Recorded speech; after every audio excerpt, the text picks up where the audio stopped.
Pinch pot bowl, burnished smooth. Welcome to Ceramics with Mr. Bosmo. To start with, get about 1.5 pounds of clay.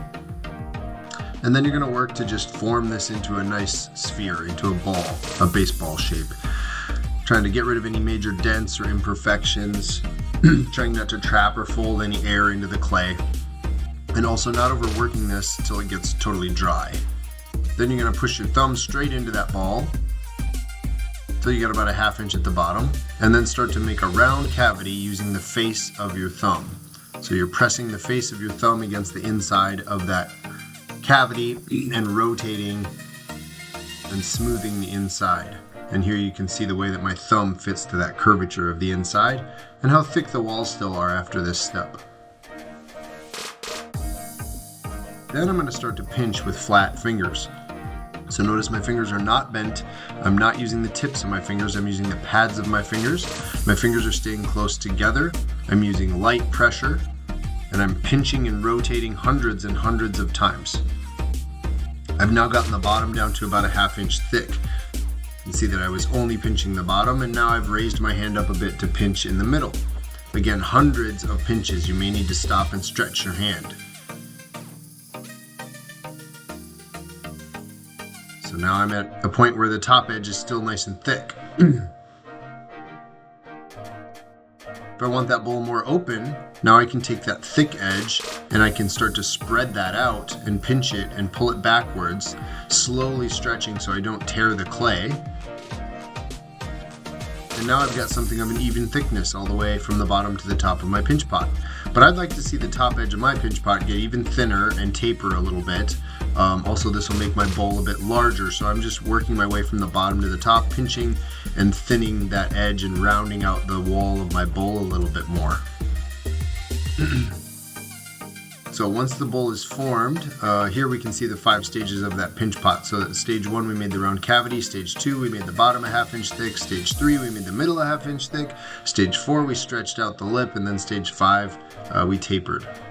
Now I'm smoothing with a damp rag and a sponge. So using the friction of that wet rag to smooth the inside of the bowl, and then following that up with a sponge to eliminate some of the lines left by the rag. In the outside, I'm going to start using a stiff rib to scrape. And my bowl is fairly leather hard here at this point, by the way. I've allowed this to sit out and dry. When you're using the rib, the tool should not be perpendicular. It should not be completely flat. It should be somewhere in the middle. Roughly a 45-degree angle, kind of depends on what's most comfortable for you. And then I'm just scraping away, trying to knock off those high spots. It's going to leave a little bit of residue behind and maybe some takeoff lines, maybe some hard edges, but we're getting rid of those biggest, highest spots. You can see that I keep scraping them off of my rib tool. Then I'll go back and use my shredder. Again, important your clay's dry enough here. If the clay's too wet, it'll just clog up the shredder. But this is dry enough, so I'm going to run that shredder over it, and this will go even further to get rid of the high spots and leave me with the just even surface for my pinch pot. It's going to be a rough surface. It's going to have little lines in it from the shredder, but those little lines are very easy to eliminate. What's not easy to get rid of are big dents or large bumps. Alright, so I'm just pulling that shredder across it. I've decided to take the stiff rib to it one more time here. That step isn't always necessary, but I felt the need to do that.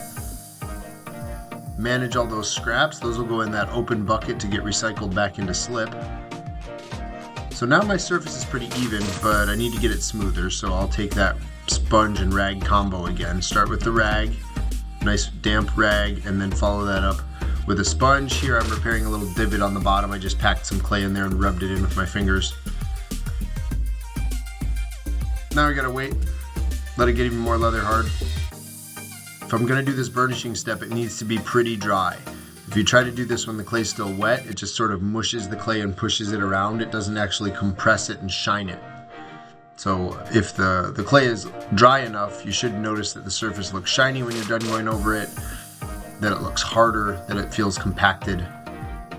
And once that's all burnished, I'm going to make a foot ring. So I'm going to roll a coil that's about as thick as a Sharpie. I'm gonna make a nice donut, get the best part of my coil, fit it to the bottom, trim it to fit, and then I'm gonna go ahead and use my fingers to smooth the joint together and just make a seamless donut. Make that coil as nice as possible before you put it on. Lots of score marks on the bottom of the bowl, on the foot ring, and then lots of slip. You want enough slip so that when you push this on with smear pressure, some slip goes oozing out. That slip that oozed out the sides, I'm going to use a brush to push that back into the crack and just leave me with this nice clean looking seam. And then I shouldn't need to try to like blend in the foot or use a modeling tool on it at all. It's just this clean circle floating on the bottom of the bowl. I also cleaned up with a sponge a little bit there.